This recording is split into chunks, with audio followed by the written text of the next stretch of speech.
સ્વામિનારાયણ સાક્ષાત્ અક્ષર પુરુષોત્તમ સર્વેભ્ય પરમં શાંતિમ આનંદમ સુખમર્પયેત. શ્રી સ્વામિનારાયણ ભગવાનની જય. શ્રી અક્ષર પુરુષોત્તમ મહારાજની જય. શ્રી ગુણાતીતાનંદ સ્વામી મહારાજની જય. શ્રી પ્રમુખ સ્વામી મહારાજની જય. શ્રી મહંત સ્વામી મહારાજની જય. પ્રગટ ગુરુ હરિ પરમ પૂજ્ય મહંત સ્વામી મહારાજની આજ્ઞા અને આશીર્વાદથી આપણે બધાએ નિત્ય પ્રાતઃ કથાનો લાભ લઈ રહ્યા છીએ. આજે આપણા માટે ઓગસ્ટ મહિનાની 1 તારીખ અને ગુરુવારનો મહાપવિત્ર દિવસ છે અને 1325મી સભા થાય છે. અને કહત હૈ સહજાનંદ એ વિષય ઉપર 976મો દિવસ થાય છે. ભગવાન સ્વામિનારાયણ ગઢડા પ્રથમ પ્રકરણના 62ના વચનામૃતની અંદર ભગવાનને વિશે રહેલા જે કલ્યાણકારી જે ગુણો છે એ ગુણો સંતને વિશે કેવી રીતે આવે એ બાબતની અંદર મહારાજ પોતે વાત કરતા કહે છે કે ભગવાનના સ્વરૂપનો યથાર્થ નિશ્ચય થાય તો એ કલ્યાણકારી ગુણ ભગવાનના છે તે સંતમાં આવે. વાત પણ વાસ્તવિક છે કે નિશ્ચય એટલે નસ ચલતી ઇતિ નિશ્ચય. ગમે તેવા સંજોગ આવીને ઉભા રહ્યા હોય તો પણ પોતાને મળ્યા જે પ્રગટ પ્રમાણ પુરુષોત્તમ નારાયણ એ ભગવાનના નિશ્ચયની અંદર ક્યારેય પણ ફેરફાર ન થવો જોઈએ. કારણ કે નિશ્ચયનું જ બળ વધારે છે. મહારાજે વચનામૃતની અંદર પણ કહ્યું છે કે જેના અંતરની અંદર નિશ્ચય ભગવાનનો બરાબર દ્રઢ છે અને સત્સંગની કંઈક નાની મોટી પ્રવૃત્તિ કરતા હોય એ પ્રવૃત્તિની અંદર કોઈકને 2 શબ્દ કહી દેવાય તો પણ કહેવાય છે કે 2 શબ્દ બોલતો નથી અને શાંત રહે છે. એના કરતા પણ નિશ્ચય જેના અંતરની અંદર દ્રઢ છે એવા જે સંત છે, એવા જે ભગવાનના ભક્ત છે એ અતિ ઉત્તમ છે. અને એટલા જ માટે થઈને કહ્યું છે કે નિશ્ચય વડે કરીને મોટપનું. જીવનની અંદર આ લોકમાં આપણે જાણીએ છીએ કે કોઈકને રાજકીય મોટપ હોય છે, કોઈકને ધનની મોટપ હોય છે, કોઈકને પોતાના કુળ પરંપરાની અંદર ચાલી આવતી એવી કોઈ પણ પ્રકારની મોટપ હોય છે. કોઈક ભણી ગણીને સારા PhD બન્યા હોય એનામાં મોટપ હોય છે. કોઈ ડોક્ટર બન્યા હોય અને સારું પ્રેક્ટિસ કરતા હોય એનામાં મોટપ હોય છે. એ બધી મોટપ આ લોકની છે. પરંતુ કહે છે કે ભગવાનના ભક્તને વિશે અને ભગવાનના સંતને વિશે અતિશય મોટપ એટલે કે નિશ્ચય. નિશ્ચય એક વખત થયા પછી ફેરફાર ન થવો જોઈએ. જેના માટે મહંત સ્વામી મહારાજ ઘણી વખત વચનામૃતના આધારે વાત કરીને કહેતા કે એક વખત આપણને આંબો તે આંબો અને લીમડો તે લીમડો એક વખત મનની અંદર નક્કી થઈ ગયું પછી એમાં ગમે તેવા તરેના શબ્દો સાંભળવા મળે તો પણ કહેવાય છે કે એમાં કોઈ પણ પ્રકારનો ફેરફાર થાય નહીં. માનો કે આંબો છે અને એને આપણે રાતના કોઈક ઉઠાડીને એમ કે ભાઈ આ તારા ફળિયાની અંદર ઝાડ છે એ શેનું છે એટલે ઓલો તો ઊંઘમાંથી અડધો જાગ્યો ન જાગ્યો એવું જ બોલે કે આંબો છે. ત્યારે એને કહ્યું કે ના આંબો નથી લીમડો છે, ના કે લીમડો નથી આંબો છે, તું બોલ આ લીમડો છે ને તો તને લાખ રૂપિયા આપું. તો તે વખતના સમયની અંદર માનો કે કદાચ એ ₹1,00,000 લઈ લે અને બોલે કે લીમડો છે, પણ એના અંતરની અંદર જે દ્રઢ થઈ ગયું છે કે નહીં આંબો જ છે, એમ આપણને મળ્યા જે પ્રત્યક્ષ પ્રમાણ ભગવાન જેના 39 ગુણો જે સત્સંગની અંદર આપણને આ વચનામૃત દ્વારા બતાવ્યા, એ ગુણોથી ભરપૂર એવા ભગવાન મને પ્રાપ્ત થયા છે, એવો એક નિશ્ચય અંતરની અંદર આપણને હોવો જોઈએ. સંતો ઘણી વખત વાત કરે છે ને કે જીવ પ્રાણી માત્રને પોતાનું ઘરનું, પોતાના ગામનો, પોતાના નામનો, પોતાના જ્ઞાતિનો, પોતાના ભણતરનો અંતરની અંદર કેવો દ્રઢાવ થઈ ગયો છે. તો એવો દ્રઢાવ સ્વામી કે આપણા અંતરની અંદર મને મળ્યા જે પ્રત્યક્ષ પ્રમાણ ભગવાન સ્વામિનારાયણનો થવો જોઈએ. અને જ્યારે એવો નિશ્ચય થાય ત્યારે પછી ગમે તેવા દુઃખ આવે ને તો પણ એ દુઃખની અંદર પોતે એમ ન માને કે ના ના ચાલો ને તાર તમે કહો છો એટલે ભગવાન નથી. કારણ કે આ તો બહુ વસુંધરા છે, એની અંદર તો બધી પ્રકારના તુંડે તુંડે મતિર્ભિન્ના વાળા માણસો મળવાના. કોઈક સ્વામિનારાયણ સંપ્રદાય માટે બે આની અજુગતું બોલશે અને કોઈકને સ્વામિનારાયણ સંપ્રદાય માટે બે આની સારું બોલવાની ટેવ હશે. તો એ તો આપણે જાણીએ છીએ કે એવું તો મનુષ્ય માત્રની અંદર પ્રકૃતિ પ્રમાણે પડ્યું હોય છે એટલે બોલે. પણ અહીંયા આપણે એ વિચાર કરવાનો કે દુનિયા જે કંઈ ભલે બોલવું હોય એ બોલે, પણ મારે મન તો મને મળ્યા જે ભગવાન એ નિશ્ચય છે. જેમ ગોપીઓને પોતાના અંતરની અંદર પ્રગટ પ્રમાણ નંદ બાબાને ત્યાં પ્રગટેલા ભગવાન કૃષ્ણ પરમાત્માની સાથે અનહદ પ્રીતિ અને નિશ્ચય થઈ ગયો હતો.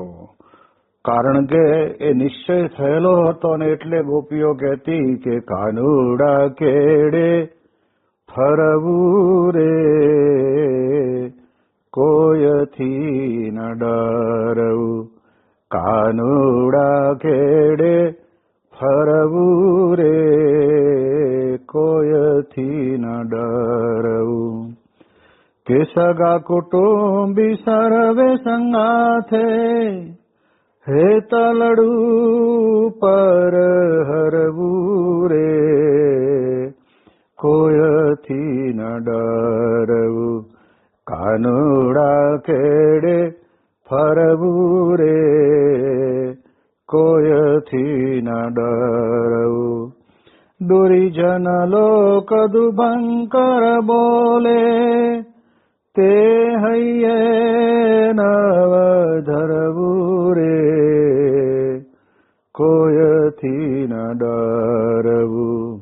કાનુડા કેડે ફરવું રે, કોયથી ન ડરવું. સગા કુટુંબ સંગાથી એક બધીથી મારે હેત તોડીને કૃષ્ણ કુંવરની સાથે મારે કરવું છે. અને દુર્જન લોક દુભંકર બોલે, તે હૈયે નવ ધરવું રે. આ ભગવાનનો નિશ્ચય ગમે તે પ્રમાણે કરીને પણ નિશ્ચયને ડોલાવવા માટે કોઈ પ્રયત્ન કરે તો પણ ગોપીઓ કહેશે કે અમારા ચિત્ત જેણે હરી લીધા છે, એવા આકર્ષિત કર્યા છે, એવા જે કૃષ્ણ ભગવાન એ ભગવાન છે ને છે જ. તો આપણે વિચાર કરવાનો કે ભગવાનના નિશ્ચયની અંદર ડગમગાટ ન હોવો જોઈએ. જો સ્વામી કહે છે કે થોડો ઘણો પણ અંતરની અંદર ડગમગાટ રહે એક કઈ બાબતમાં, તો ભગવાન આટલું સારું નથી કરતા અને આટલું સારું કરે છે. હવે આવો નિર્ણય આપણે તો કંઈ ભગવાન માટે આપવાનો હોય જ નહીં. આપણા તો અંતરની અંદર જેને નિશ્ચય થઈ ગયો છે એને અંતરમાં એમ જ રહે કે ભગવાન જે કરે તે સારું જ કરે છે. જેમ સ્વામી કહે છે, યોગીજી મહારાજ પોતે વાત કરતા કે રાજાનો જેને કહેવાય કે પ્રધાનનો દીકરો બે જણા જંગલની અંદર ગયા હશે ને તે વખતના સમયની અંદર ત્યાં આગળ આપણે જાણીએ છીએ એ પ્રમાણે રાજાને સર્પ કરડવાની તૈયારી હતી ને એ સમયની અંદર રાજકુંવરે પોતે ત્યાં આગળ આખા શરીરની અંદરથી જેને કહેવાય સર્પનું ઝેર ફરી વળે એના કરતા એને નક્કી કર્યું એટલે સહેજ કાણું પાડી અને એમાંથી એને લોહી આપી દીધું અને સર્પ જતો રહ્યો. અને ત્યારે તે વખતના સમયની અંદર રાજા જયારે જાગ્યો ત્યારે રાજાએ એવું ન કહ્યું કે તે આ મારા શરીર ઉપર આવો કાણું શા માટે પાડ્યું, કારણ કે જે કંઈક કર્યું છે એને સારા માટે કર્યું છે. અને એમ કરતા કરતા આપણે જાણીએ છીએ કે પછી તો આપણને ખ્યાલ આવે છે કે રાજાએ પોતે પ્રધાનને તે વખતની અંદર પ્રધાનના દીકરાને કે તે વખતે એને રાજ બહાર કાઢી મૂક્યો. અને જ્યારે આપણે જાણીએ છીએ કે એવો સંજોગ આવ્યો અને ત્યારે રાજાની જોડે જો પ્રધાનનો છોકરો હોત તો કહેવાય છે કે તે વખતે 32 લક્ષણ વાળો એટલે જેમાં એકેય અંગ ખોટું ન થયું હોય એવા વ્યક્તિને ત્યાં આગળ દેવીની સમીપે બલિદાન કરવાનું હતું. પણ રાજા તો ભગ્ન થયેલો હતો એટલે એ પ્રમાણે તો કાંઈ એનું થયું નહીં. અને પ્રધાનનો દીકરો નીકળી ગયેલો એટલે મળ્યો નહીં.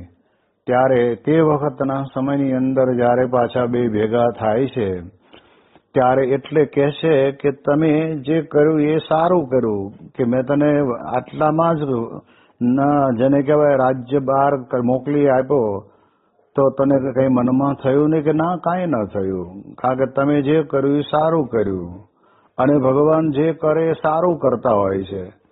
આવી પ્રકારે જ્યારે એના અંતરની અંદર દ્રઢતા રહી એમ સ્વામી કહે છે કે ગમે તેવા સંજોગ બદલાય, કારણ આપણે જાણીએ છીએ કે ઋતુ પ્રમાણે સમય પ્રમાણે જેમ ઋતુ પ્રમાણે વાતાવરણ બદલાય છે.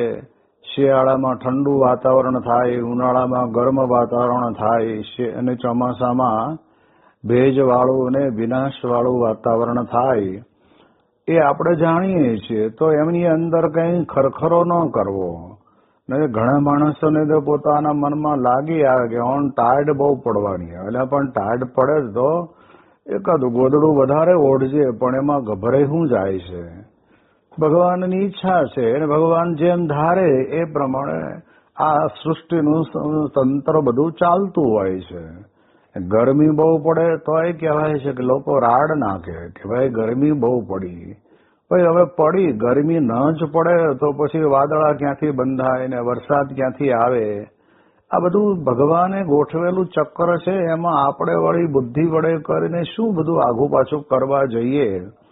એટલે એમ આપણા મનની અંદર આવા તર્ક વિતર્ક થયા કરે, પણ ભગવાન જે કરે એ સારું કરે એવો વિચાર આપણા અંતરની અંદર આવવો જોઈએ. વરસાદ બહુ પડ્યો તો કે વરસાદે ભૂકા કાઢી નાખ્યા, એટલે ભાઈ પડ્યો તો પડ્યો, હવે એ ભગવાનનું રચના છે.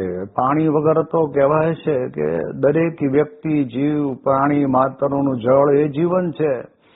અને એના કારણે કરીને વરસાદ પડે તો એટલું વળી કંઈક તળની અંદર પાણી આપણા જમીનમાં જાય તો વળી તળ ઊંચા આવે. પણ એ ભગવાનની ઈચ્છાની વાત છે. અને પાડવો હોય તો આપણે પાડવો હોય તો પડતો પણ નથી. એટલે આપણે વિચાર કરીએ તો આપણને ખ્યાલ આવે કે આ પ્રકારે ભગવાન જે કંઈ કરે છે એ બધું સારું જ કરે છે. પણ મહારાજે વચનામૃતમાં કહ્યું ને કે એવા અખ્તરડાયા કેટલાક એવા હોય ને એ ભગવાને રચેલી આ સૃષ્ટિની અંદર કેવી પ્રકારનું એ કહેવાય છે કે એ શંકા કુશંકા કરે. તો યોગીજી મહારાજે બહુ સરસ દ્રષ્ટાંત આપીને કહેતા બાપા કે એક વ્યક્તિ વટે માર્ગુ હતો અને ચાલતો ચાલતો થાકેલો, અને થાક્યો એટલે એમ થયું લાવ ને આ વડલો સરસ મજાનો ઘેઘુર છે અને મીઠો છાંયડો છે, તડકો નથી લાગ્યો એટલે અહીંયા ઘડીક થોડી વાર સૂઈ જઈએ. એટલે આમ આડે પડખે થયો હશે ને ત્યારે એની નજર ઉપર વડલા ઉપર જે બધા ટેટા તૈયાર થયા હોય ને, કારણ કે વડ ઉપર ટેટા આવે ને પેપર ઉપર ટેટી આવે, એટલે એ ટેટા લગભગ મોટા મોટા બોર જેવડા હોય. એટલે પણ સ્વામી કહે છે કે ટેટાને ત્યાં ઉપર થયેલા અને ત્યારે પડ્યો બોલવા લાગ્યો કે હા ભગવાનને પણ કઈ ખબર પડે કે નહીં. કેમ તો કે છે કે આવડું મોટું જાડું થડ વાળું આ ઝાડ વજન ઝીલી શકે એવું, અને એને ફળમાં ટેટા આપ્યા, અને ઓલો જમીન ઉપર વેલો જમીન ઉપર જ હાલે, બીજો ઊંચો તો થઈ જ ન શકે, અને એને માણસના માથા જેવડું તરબૂચ આપ્યું. હવે અહીંયા તરબૂચ મૂકવાની જરૂર હતી અને ટેટા ત્યાં આપવાની જરૂર હતી, પણ ભગવાને છે ને આવું કરીને બેઠા. એટલે આવા જેને અખ્તર ડાયા જેને કહેવાય ને, એ લોકો પોતાના જીવનની અંદર આવો વિચાર કરે, પણ પછી થોડી વારમાં ઉપરથી એક સરસ મજાનું ટેટું પવન આવ્યો અને એના કપાળ ઉપર પડ્યું. પડતાની સાથની અંદર જ ત્યાં આગળ ઢીમણું થઈ ગયું. એટલે ઓલો ધીરે રહીને બોલ્યો કે હારું થયું ભગવાને તરબૂચ જેવા ફળ મૂક્યા નહીં, નહીતર ઈ ઉપરથી આવ્યું હોત તો મારા તો ચૂંદા નીકળી જાત અને મને વાગેત વધારે. આ તો આવડું એવું ટેટું પડ્યું તોય ઢીમણું થઈ ગયું. માટે ભગવાન જે કરે બરાબર કરે છે. પણ મૂળ કહેવાનો અર્થ એમ કે ભગવાનનો નિશ્ચય જેને થયો છે ને એને કોઈ દિવસ ક્યારે પણ ભગવાન કે સત્પુરુષના કાર્યની અંદર શંકા થાય જ નહીં. એ જેમ કહે તેમ જ એની અંદર એનું પોતાનું મન નક્કી જ કરી દે. એટલે આપણે વિચાર કરીએ તો આપણને ખ્યાલ આવે કે આ લોકની અંદર ભગવાનનો નિશ્ચય થયો એટલે એ જે કહે તે બધું બરાબર જ કહે છે. આપણને એમ કે ને તું પૂર્વ દિશાને બદલે પશ્ચિમ દિશાની અંદર ભગવાન કે ભગવાનના પરમ એકાંતિક સત્પુરુષ એમ કે નહીં આ પશ્ચિમ નહીં આ પૂર્વ દિશા છે.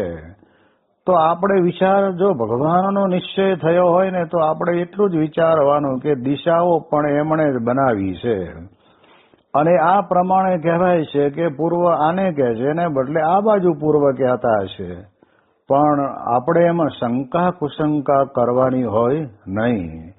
જેમ મહારાજ પોતે ગઢડાની અંદર બિરાજમાન હતા ને તે વખતના સમયની અંદર આપણે જાણીએ એ પ્રમાણે મહારાજ લીંબ તરુ નીચે બેઠેલા, અને ઉપરથી એક સરસ મજાનો લીમડાની તીરખી જેના પાંદડા ખરી ગયા છે એવી એક સળી એ મહારાજના ખોળામાં પડી.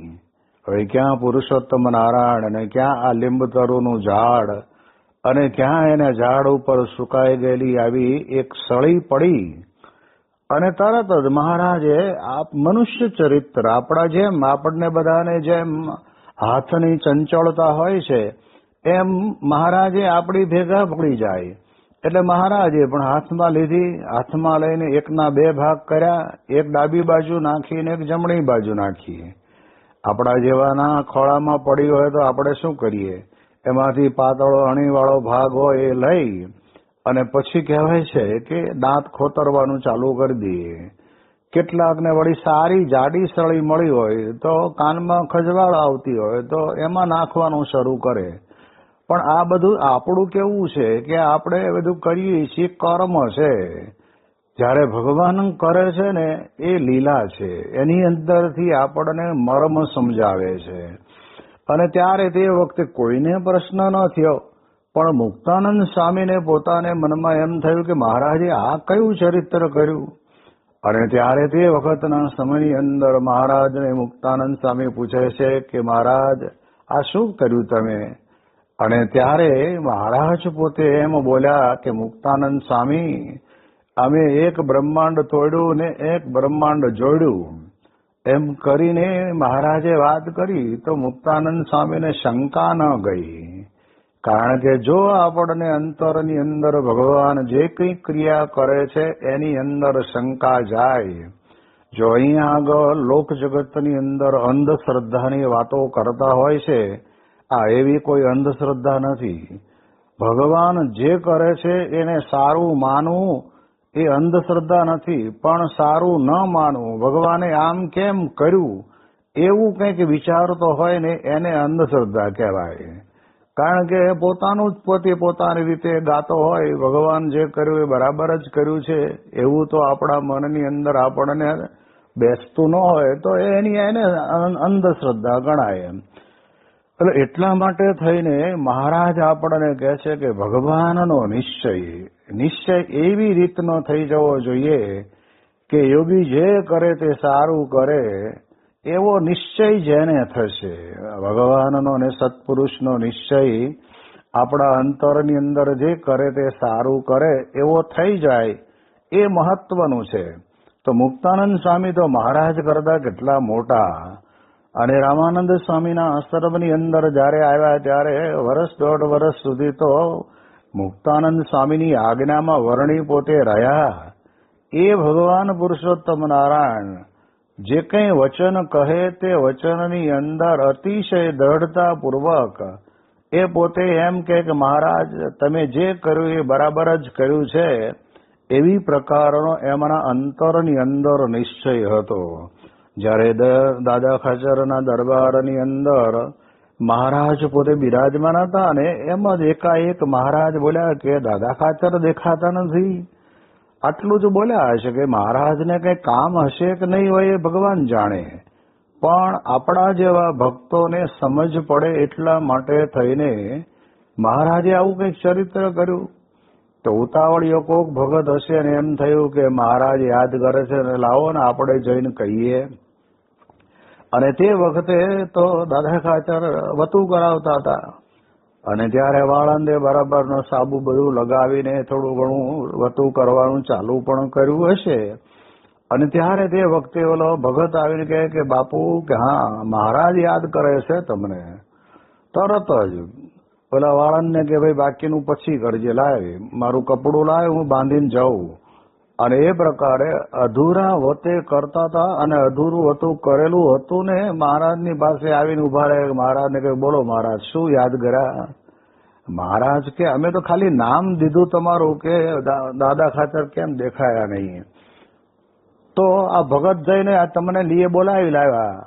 તો મહારાજ કે હવે તમે જાઓ પાછું વતું કરવા બેસી જાઓ, અમારે કઈ કામ નથી. પણ જો એટલાની અંદર પણ કહેવાય છે કે દાદા ખાચરને લેશ માત્ર મનમાં એમ ન થયું કે મહારાજ કેમ આવું કરે છે. એટલે એટલા માટે આપણે વિચાર કરવાનો કે ભગવાનનો જે નિશ્ચય છે ને એ નિશ્ચયની અંદર ભગવાન ગમે તેવી પરીક્ષા કરે ને તો એ પરીક્ષાની અંદર આપણે ક્યારે પણ લેશ માત્ર ચલાયમાન થવાનું હોય નહીં. હવે જ્યારે નિશ્ચય બરાબર દ્રઢ થયો છે ત્યારે તો સ્વામી કહે છે કે ભગવાનના જે કલ્યાણકારી ગુણો છે એ ગુણો એ સંતને વિશે આવે છે. અને સંત શોભે શેનાથી? તો આપણી ભારતીય સંસ્કૃતિની અંદર ભગવો રંગ એ સંત માટેનો સ્પેશિયલ આપણા હિન્દુ સનાતન ધર્મની અંદર આપેલો છે. જે ઘર બાર છોડે અને ભગવું પહેરે એને સંત કહે, સાધુ કહે, સંન્યાસી કહે. જે પ્રકારે જે આશ્રમો હોય અને જે સંસ્થાઓ હોય અને એની જે પ્રમાણેની ચીલા ચાલુ જે કઈ રીત રસમ હોય એ પ્રમાણે બધા વસ્ત્રો પહેરે. કોઈ સેવેલું પહેરે, કોઈ પછી એ લુંગીમાં રહે, કોઈ ઓઢે, કોઈ પહેરે. આ બધું જે કરતા હોય પણ મૂળ ભગવું વસ્ત્ર પહેર્યું એટલે આપણે જાણીએ છીએ કે સાધુના માર્ગની અંદર પ્રવેશ કર્યો. પણ ભગવાનના જે 39 લક્ષણ લાવવા હોય તો નિશ્ચય પોતાના અંતરની અંદર દ્રઢ જોઈએ. નરેન્દ્રએ જેમ પૂછ્યું ને સ્વામી રામકૃષ્ણ પરમહંસને કે તમે ભગવાનને જોયા છે?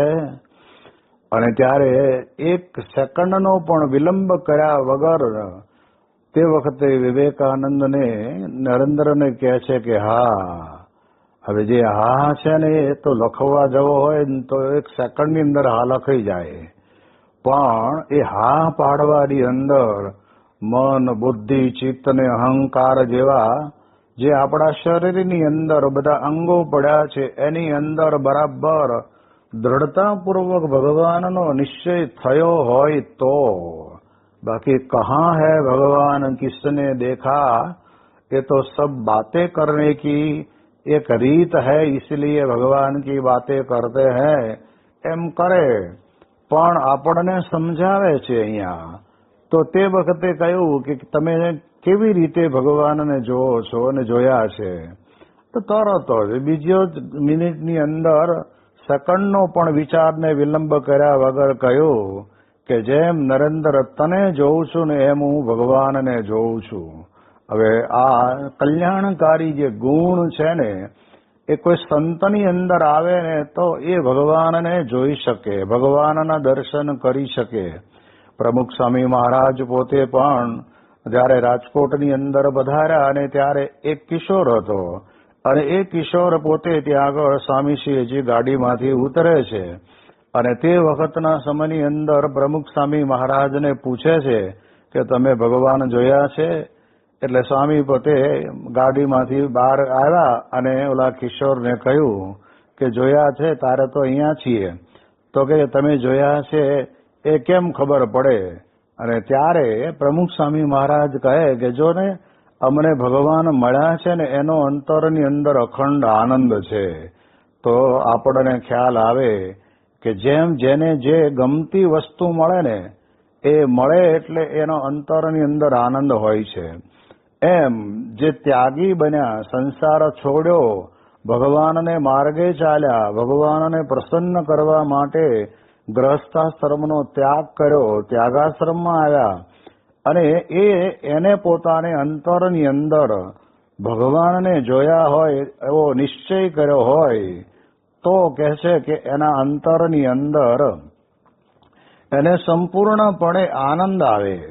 એટલે એટલા માટે થઈને આપણે વિચાર કરવાનો કે ભગવાનના 39 ગુણો સંતને વિશે લાવવા માટેનું એક જ સાધન કે નિશ્ચય બરાબર થઈ જાય પછી એમાં કોઈ દિવસ ફેરફાર થાય નહીં.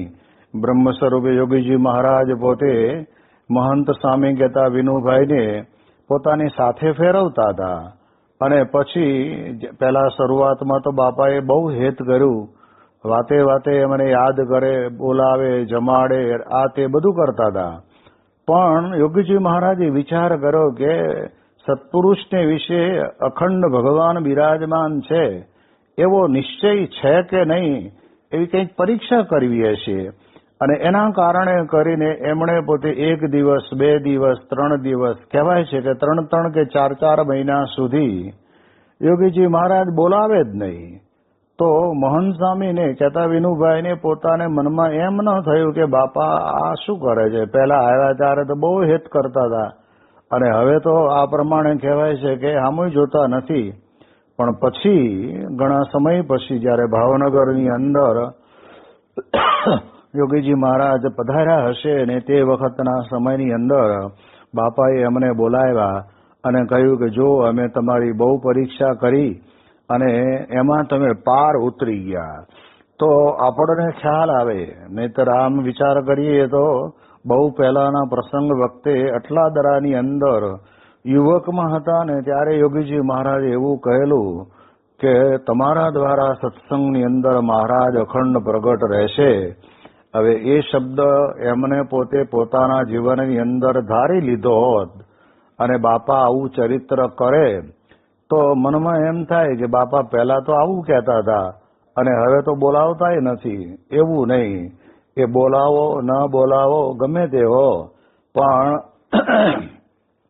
આપને વિશે કહેવાય છે કે ભગવાનના સંતને વિશે મનુષ્ય ભાવ આવે નહીં. નિશ્ચય બરાબર દ્રઢ થઈ ગયો કે સારંગપુરની અંદર મહંત સ્વામી મહારાજ પોતે પ્રમુખ સ્વામી મહારાજ ત્યાં આગળ પ્રમુખ કુટીરની અંદર બિરાજમાન હતા અને તે વખતે પ્રાર્થના કરીને ત્યારે બોલ્યા કે બાપા આપ બોલો ના બોલો, હાથ ઊંચો કરો ના કરો, જે કંઈ લીલા કરો ને એમાં અમને સંપૂર્ણપણે દિવ્ય ભાવ છે. આપના દર્શન થાય એમાંય અમારા બધાના અંતરની અંદર આનંદ આનંદ આનંદ થઈ જાય છે. પણ આપને વિનંતી કરીએ છીએ કે આપ વધારે નહીં તો 108 વર્ષ પર્યંત તો આ પૃથ્વી ઉપર રહીને અમને બધાને સુખ આપો એવી અમારી પ્રાર્થના છે. એ જ્યારે પ્રાર્થના કરી તો આપણને જાણે તો ઘણી વખત વાત કરતા કે અત્યારે તો પ્રમુખ સ્વામી મહારાજ 95-96 વર્ષની ઉંમર છે, પણ બાળ શાંતિલાલ, જેમ બાળક નાના હોય અને શાંતિલાલ તરીકે હશે ત્યારે જે કંઈ ચરિત્રો કરતા હોય એવું વૃદ્ધાવસ્થાની અંદર એ બાળ ચરિત્ર કરે. ચાલુ દર્શન કે મને ઊંઘ આવે છે, પછી ઘણા કહેવાય છે કે ચાલુ દર્શનની અંદર પછી કે મારે બાથરૂમ જવું છે, આવું કંઈ પણ ચરિત્ર કરે તો બાળ ચરિત્ર. પણ અમને તો સંપૂર્ણ નિશ્ચય છે કે આપને વિશે સાક્ષાત ભગવાન બિરાજમાન છે. તો આવો નિશ્ચય જ્યારે હોય ત્યારે કલ્યાણકારી ગુણ પ્રાપ્ત થાય. એની વિશેષ વાતો આપણે આવતીકાલે કરીશું. શ્રી સ્વામિનારાયણ ભગવાનની જય.